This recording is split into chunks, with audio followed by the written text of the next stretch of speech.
Hey everyone, and welcome to this explainer. Today, we're jumping right in to unlock the hidden mechanics behind our media viewing habits.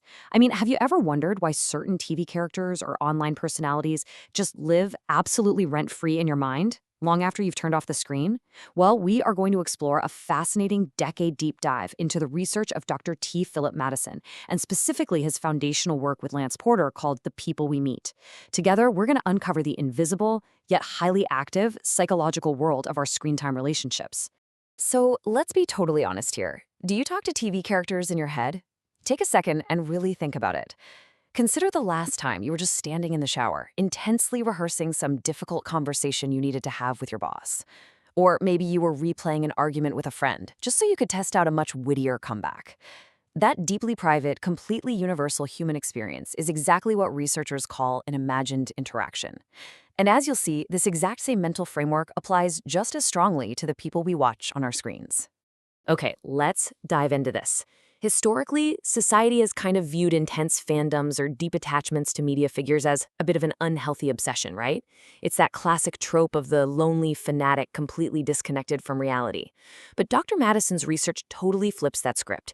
He connects parasocial relationships, which are basically the one-sided bonds we form with media figures, directly to those imagined interactions. These aren't glitches in our psychology. They're actually highly functional, normal interpersonal tools. The mental dialogues and bonds we form with everyone from, say, sitcom neighbors to controversial talk show hosts operate as a perfectly healthy feature of the human mind. Here's a quick roadmap for today's explainer. 1. Voices in our heads. 2. The 4 primary functions. 3. Imagining our neighbors. 4. Clarifying our own perspectives. 5. Conflict and catharsis. And finally, 6. Complementing real connections. All right, let's start with section 1. Voices in our heads, looking at the intrapersonal perspective. To truly get this, we've got to bridge the gap between our normal, everyday internal monologues and the media figures we meet on our screens. This right here is the foundational paradigm shift of Dr. Madison's work. Think about how effortlessly you simulate a conversation with your best friend, or maybe your partner, when they aren't even around. The exact same mental engine that runs those inner conversations is the very same engine running the dialogues you have with media persona. It's wild to think about, but our relationships with both real people and TV characters take place largely in one specific location, our imaginations. You literally do not need a physical person in the room to have a deeply impactful psychological interaction with them. Moving on to section 2, the 4 primary functions. This is all about why this is a feature, not a bug. Now, what's really interesting about this slide is that if these mental relationships are a psychological feature and not a bug, what exactly are they built to do? Well, through rigorous survey data, Madison and Porter figured out that our imaginations aren't just chaotic noise. They're actually categorized into 4 distinct natural cognitive functions. Our parasocial relationships serve very specific internal jobs for us: relationship maintenance, conflict linkage, catharsis, and self-understanding. We aren't just passively consuming content on the couch, we're actively using characters to fulfill these 4 core emotional and psychological needs. Let's break down exactly how each of these plays out in the real world. That brings us to section 3. Imagining our neighbors, which is the dominant function.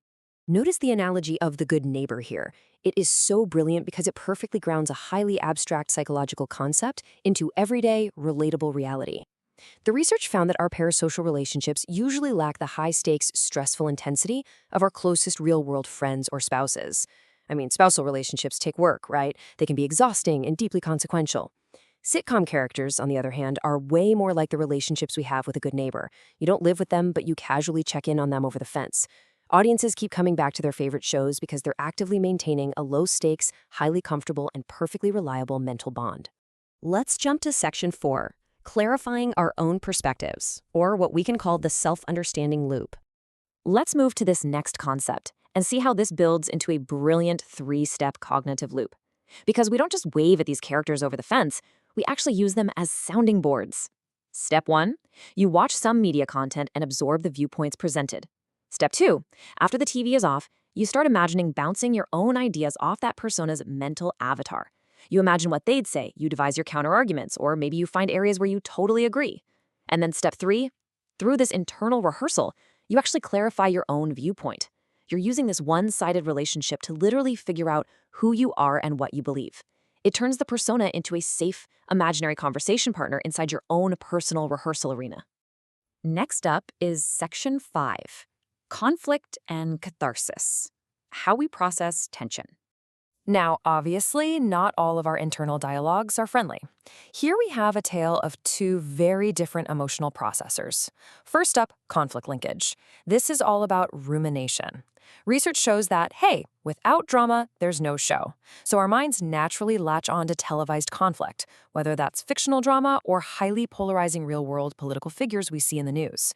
And we literally keep that conflict alive in our minds. It keeps us deeply engaged. On the flip side, though, we have catharsis. Imagine mentally venting to a fictional judge or a TV detective after a ridiculously long, frustrating day at work. Catharsis acts as a safe emotional pressure valve. It safely releases tension without any of the messy, real-world consequences of actually getting into a fight. And finally, Section 6, Complementing Real Connections, the real-world application of all of this. So this brings us to the parasocial compensation hypothesis. What are the actual real-world implications of all this internal dialogue? The big question is, do we use TV characters to entirely replace real people when we're feeling lonely? Well, the data points to a resounding absolutely not. So the crucial point is that the research explicitly found these mental relationships rarely substitute for real face-to-face interactions. Instead, they complement them. If someone has social anxiety or experiences gaps in their real-life social circle, their parasocial relationships act as a supplementary practice arena. They fill in the emotional blanks. They provide comfort and a rehearsal space when talking to real people feels a bit too risky or maybe just unavailable. Honestly, it's a vital, highly adaptive coping mechanism. So, as we wrap up this explainer today, I want to leave you with a quick question to think about. Who is the most important imagined neighbor living in your head right now?